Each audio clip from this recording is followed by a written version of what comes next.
Maybe the smartest guys in football overall. Add in a little bit of athleticism and a whole lot of toughness. You've got a lot to deal with, don't you? That's why the guys in the backfield get them really nice Christmas gifts, right? If they're smart, they do. Zerline good with a PAT. And that makes the score 7-0. Now after the touchdown, it's Zerline. He'll kick it away. And that'll carry over the back line of the end zone for a touchback. The Baltimore offense at the line, set to get going. And last time we saw them go for it in kind of an unusual situation. It's not like it's a fourth quarter do or die. They went for it, didn't get it. We'll see how that affects them this go-around. Partner, I'm wondering if we're starting to see the effects of analytics coming into play here, where people are studying the number of possessions, how many times you should go for it, what position it leaves your team in. Maybe we're starting to see a little bit of that creeping into the NFL game. I think we've seen it in other sports, maybe into the NFL now as well. They'll throw on first down with Jackson. Going for the deep ball. And that's caught inside the 30. And he goes down, but not before getting this inside the 25. 36 yards on the play. So the big play gets him all the way down to the outskirts of the red zone here for 1st and 10. Switch. Jackson steps away to his left. Going for it all. And nearly picked it off. He had a chance to come down with that in the end zone, but it'll wind up just being incomplete. In this situation, it's really tough to figure out how to defend because they have plenty of room to still take deep shots at the end zone as they just did there. Yet at the same time, you've got to be ready for the short throw. In this case, when you see the cue that they're going for the end zone, retreat and make sure you have a way to play forward, back towards the receiver, and have a chance to bat the ball away as they did there. And a big loss here as he's taken down. Clay Matthews adding another sack to his impressive NFL resume. Enough takes to start to have a good drive. Quite like a big loss on a sack, does it? No, now they're looking at a 3rd and long, and suddenly the momentum shifted to the other side of the football. And old Mo is a very, very fickle man. Here's Jackson on 3rd and long. And unable to connect, incomplete. I'll give them credit, they took their shot, but it's going to bring up 4th down. You hear the calls for a penalty, but I just don't think so. I think in this situation, the defender was making sure his guy couldn't hold on to the football. So I don't see anything that warranted a flag. No, I'm with you. There was contact, but I'm happy they kept that flag in the back pocket. Now, remember, they were unsuccessful earlier in this first quarter. Going for it on 4th. They're going to try a second time. Now it's Jackson. Nowhere to escape, and he goes down. Aaron Donald. And that will force a turnover on downs. So their first drive of the game already trailing, having given up points. But a little surprised that they went for it, right? Maybe the big guy, the head coach, senses this is going to be a shootout type of a game. That they've got to match them point for point, as opposed to, hey, we'll get them later. Maybe he just has that sense, and that's why he decided to go for it there. They will get 4 yards here on the first down run, and that'll make it 2nd and 6. Marlon Humphrey with the tackle defensively.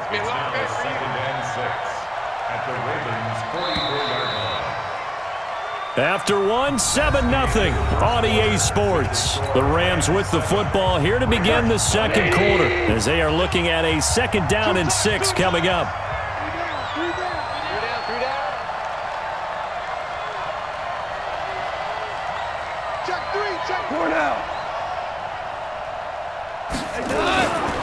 Gurley. And able to push forward for right around 3 yards down to the 42. And that's one of the reasons you like to blitz even on rundowns. It confuses the blocking assignments. It doesn't allow those offensive linemen to get up to the second level.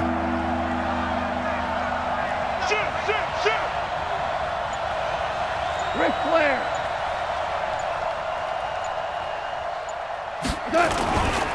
Now Gurley. And they'll get him down about 3 yards short of the first. Just a 1-yard pickup there, and it'll be 4th down. Well, this was just simply excellent defense. On this 3rd down, they... And look at this. It's a fake. but he will not make the first down marker, and that'll be a turnover on downs. It's such a risky play there to fake it. You're either the hero or the GOAT. Here they're going to be the GOAT. Unfortunate, too, because you know they thought they had something there. They don't call it just to call it. They don't just say, oh, what the heck, let's go ahead and fake it here. They feel like they've got something on. They've got the defense in the right spot. Just unsuccessful. Trying for Brown, and it's intercepted.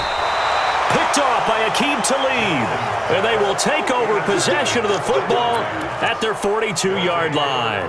Well, normally you and I would have gone through our season predictions before Week 1, but Hurricane Dorian prevented us from doing that last week. So let's go ahead and hear them, your division winners and then the Super Bowl. Okay, let's start in the AFC. New England in the East. Tennessee in the South. Pittsburgh in the North. And Kansas City out west. Okay, so I'm with you on 3 of the 4, but I'm going to go with a way too strong Week 1 reaction and give Baltimore the edge in the North. Oh, I like that. Okay. All right, let's go NFC. All right. I'm going Philadelphia in the East, New Orleans in the South, Minnesota in the North, and the Los Angeles Rams out west. Okay, so I got 2 different ones. I'm going to go Dallas on the East, and then I'm going to go Green Bay in the North. The reason I didn't go Dallas, there hasn't been a repeat winner in the East since 2003-2004, so I go with history on that one. Super Bowl predictions, I like Kansas City and New Orleans. 3rd time's the charm for the Saints to get to the Super Bowl. Okay, I'm going to go New England over New Orleans in the Super Bowl. So you got New England winning it? Yet again, shocker. Looking for Cooks, and it's intercepted. It's the former Seahawk, Earl Thomas, and they're going to set up shop at the 27-yard line. Well, with that incompletion, I want to get some early season predictions from you because I love to do that, and I like to hold you to what you say later in the year. How about MVP and Defensive Player of the Year predictions from you, Mr. Davis? Well, it could be the same person if I chose Aaron Donald, couldn't it? Because the last couple of years, he's been the Defensive Player of the Year in the NFL and made a strong case to be the MVP overall, even though he hasn't won those. But here's what I'm going to do. Patrick Mahomes won it last year through 50 touchdown passes. He could easily throw 40 touchdown passes, and people will call it an off year, but it'll still be enough for him to be the MVP. I think this kid is just special. I think he wins it for the 2nd straight year. And then on the defensive side, I'm going with a major surprise. The Tennessee Titans could be a... And down he goes on the pressure from the Rams defense. Aaron Donald able to get in there for his 2nd sack of the afternoon. I'm starting to feel for that quarterback back there. I mean, you know me. Normally, don't have a lot of empathy for the QB, right? In this case, definitely. He's been on constant duress this entire game. I don't know how he's surviving back there. And to think, there's still a long way to go in this football game. 58, right up. Jackson now, throwing on 3rd and long. Into heavy traffic, and it's intercepted. Picked off by the former Raven, Eric Weddle. And they take possession 2 yards away from midfield at the 48-yard line. Let's go, Heavy. Let's go, Heavy. Heavy, what you got? What you got, Heavy? On the handoff, it's Gurley. And they'll get this just to the 47, 1-yard gain. They tried a quick hitter inside, but that one was swallowed up because what they're hoping, those big defensive linemen will take the bait and move laterally and open up a crease that they can run through. Didn't happen on that play. DC. Mike 40. Watch the curl. Yes, sir. On 2nd and 9, Goff. And this is going to wind up incomplete. The coverage there too strong on the deep ball, and now they face a 3rd down. The positioning here is key. As a defensive back, you're taught 99% of the time, make a play on the football. But in this case, making a play on the man was all the difference. That's what forced the incompletion. The Rams on 3rd down, just 1 for 3 thus far. This is 3rd and 9.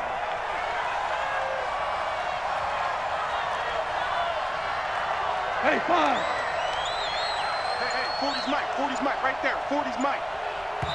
The Rams going to go ahead and use the first of their timeouts, as it'll come with 36 ticks to go in half number 1. The Rams on 3rd down, just 1 for 3 thus far. This is 3rd and 9. Check 50, 12.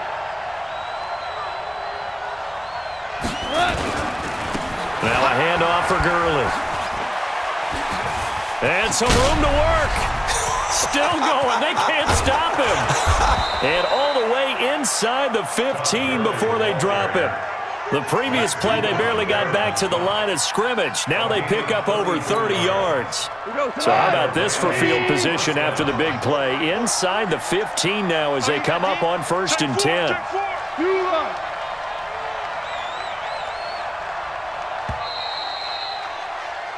So we've hit intermission. It's halftime. This is the NFL, and it's a presentation of EA Sports. Okay, Coach, appreciate it. A one-touchdown game here as we get set to resume play in the second half. The Rams going to get the football first here, and they look to build on their lead as the second half gets started. This one taken from the 7.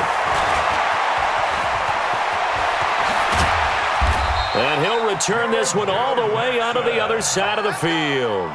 Partner, when I was in college, we used to have these things called game maxims that we did before every game.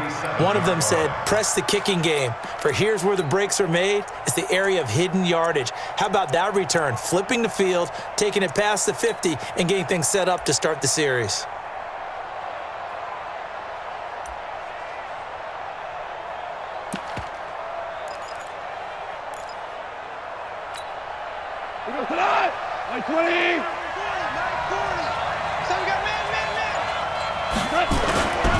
The third quarter starts with a run by Gurley. Todd Gurley, wave goodbye. Touchdown, L.A.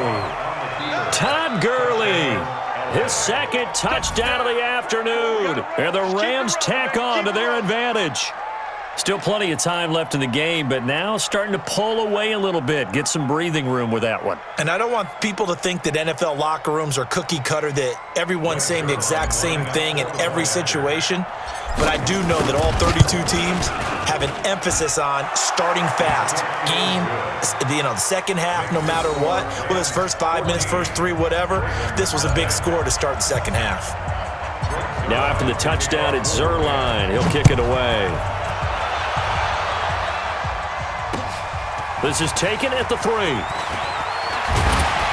And he'll take it up past the 25 to the 26-yard line. Take over 1st and 10 at their own 26-yard line.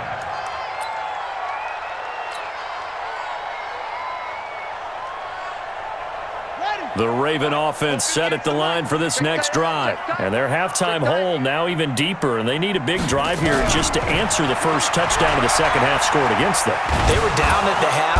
And the Rams got him. They bring him down. Aaron Donald picks up his second sack of the afternoon. And that's the second sack of the game, but this player, disruptive in all phases, whether he's going upfield, coming underneath, you name it. He's a big-time guy you have to block. Check 25. Check. Lucky. Throwing on 2nd and long. Jackson. Under pressure again, and down he goes again. Clay Matthews able to get in there for his second sack of the afternoon. So, Brandon, we've sat in with a lot of coaches, and when they talk about things they want to accomplish offensively, I'm not sure that sack and sack are on their play sheet. After the sack, they'll come up now 3rd and long. Yeah, I wouldn't be surprised to see them run the ball here just to try and get some space. Watch the twist. Watch the twist. No run call here. They'll look to throw instead. And that is incomplete. I know he wants to get his team back in the game, but a 50-50 ball right there that maybe was a little questionable. Yeah, he's pretty lucky to get that one back. I think that sometimes these quarterbacks play with a lot of confidence that borders on arrogance, and that can put your team in some Dutch. Yeah, especially maybe want to look at some safer routes after the interception he had that ended their last drive. Stop your whining. Chance. Rush in.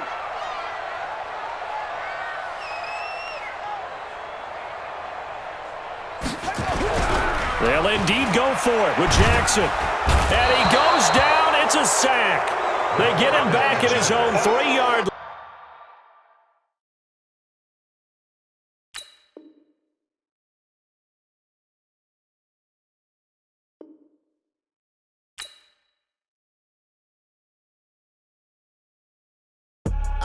I do this for the